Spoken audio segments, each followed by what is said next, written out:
do you allow yourself to rest, or do things happen when your body is tired and it needs rest?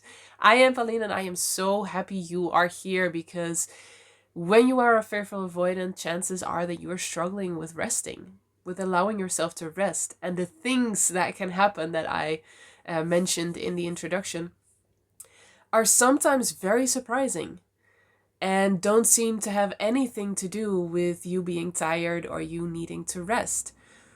So, everybody is allowed to rest. Everybody on planet Earth is allowed to rest. It's actually needed. Your body needs rest. And maybe rationally, you know that. You know that your body needs rest. But when it comes to it, it doesn't feel like you are allowed to. It doesn't feel like it's safe, really.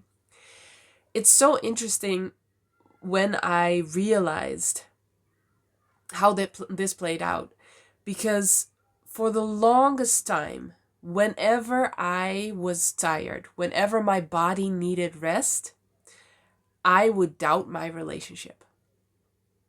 These two things seem completely unrelated, right?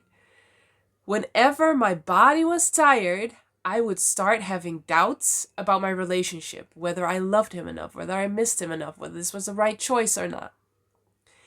So what happened was that I would unconsciously, I wasn't aware of it, feel tired. That would spark some kind of panic, because I wasn't allowed to be tired. I wasn't allowed to rest. And why that is, I'll dive into that in a little bit.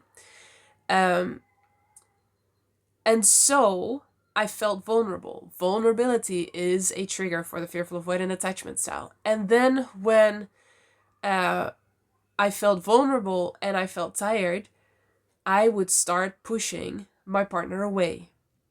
And one of the ways to do that is by having doubts. It's a perfect mechanism to push your partner away, to not feel vulnerable, to not be afraid that they will reject you or abandon you because you are tired and because you need rest. And so it took me so long to figure out that these two seemingly not related things were actually linked to each other. I think it took me about 6 years, 5 years, that the doubts came whenever my body needed resting. And then figuring out what the chain was.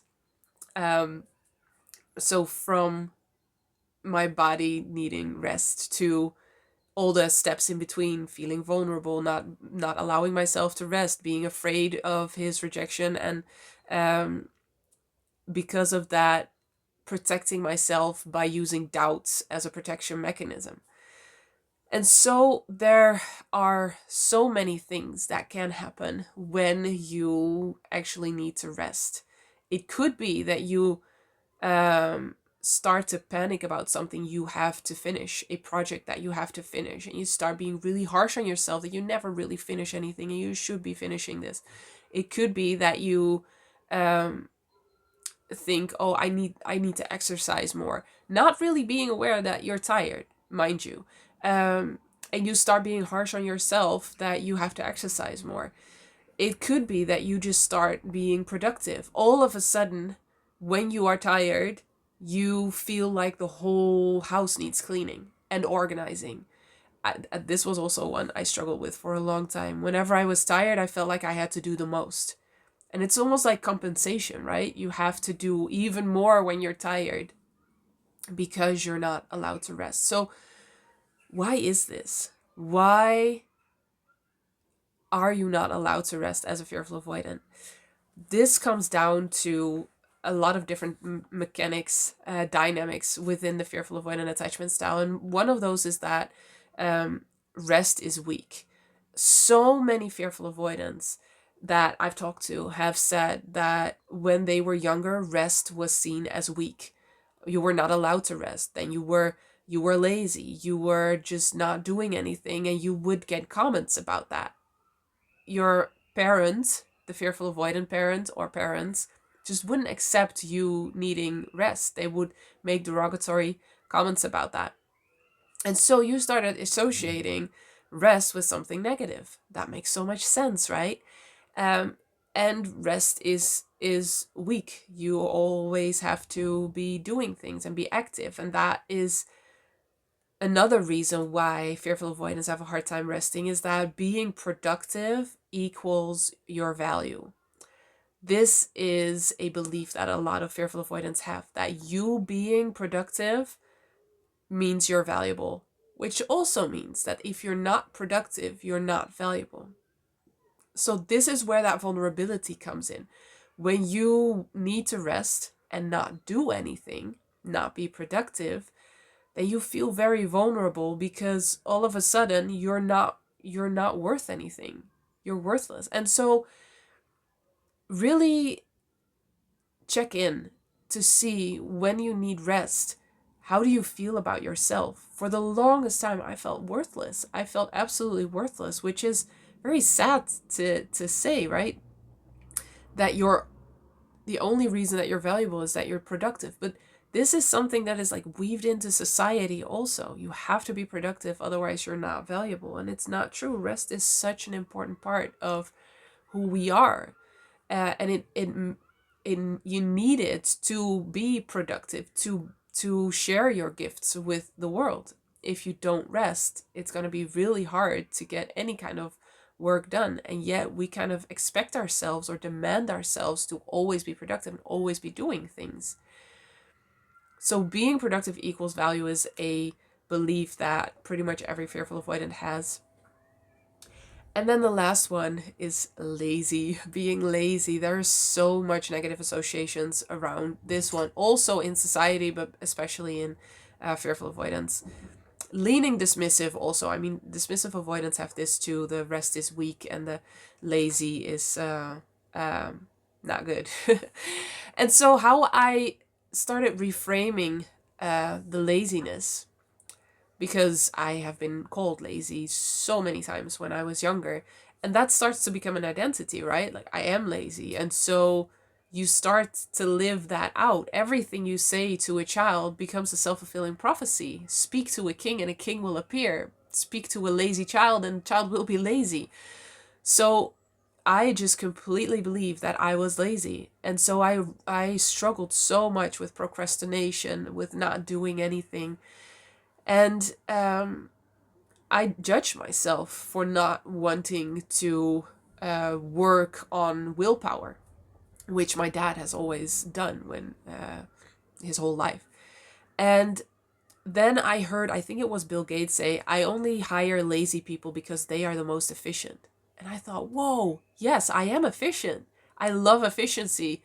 It's almost like an obsession. It used to be almost like an obsession, trying to make my life as efficient as possible. And so I recognized myself in that. And then I started reframing the lazy part uh, to being something good, and me being good enough, just being different than my dad. And I think it comes down to that a lot in the fearful avoidant attachment style, that where the child is different from what the parent thinks they should be themselves, that's where the child struggles with the most. So I was gonna say the where the child is different from the fearful avoidant parent, but the fearful avoidant parent has an image of themselves, of how they should be to be accepted by the world.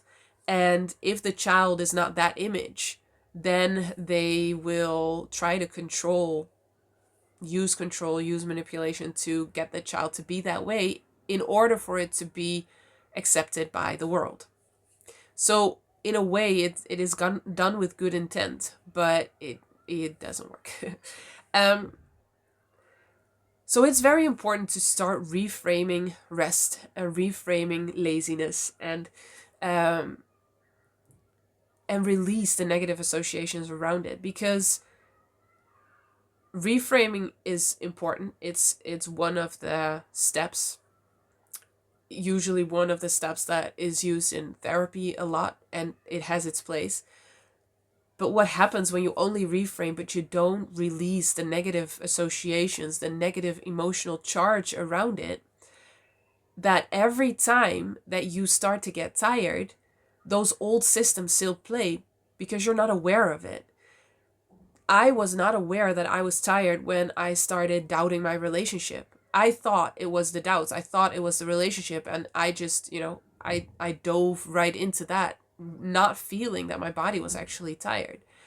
And so if I had not released those negative associations and that negative emotional charge around being tired and being needing rest, my fear brain would always find things to focus on to not feel the tiredness, to not feel that I needed rest because it was just too scary to feel it. And so when I started healing that, when I started releasing the emotional charge, that's when I started feeling, oh, my body actually needs rest. And then I could start giving my body that rest. And every time you do that, you give your fear brain less reason to be very anxious, to be panicked, to start having doubts, to start picking a fight.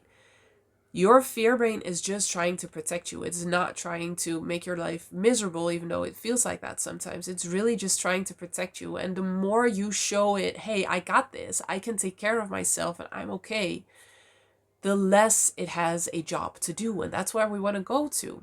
So releasing that emotional charge is so important in healing the fearful avoidant attachment style. Not only around rest, but around being happy, around allowing support, allowing yourself to feel love and feel loved. And so you need to find a way to release that. The way I do that in my programs is with the emotional freedom technique, tapping. And that works really good on that because it releases it from your body, from your energy system, but really from your body.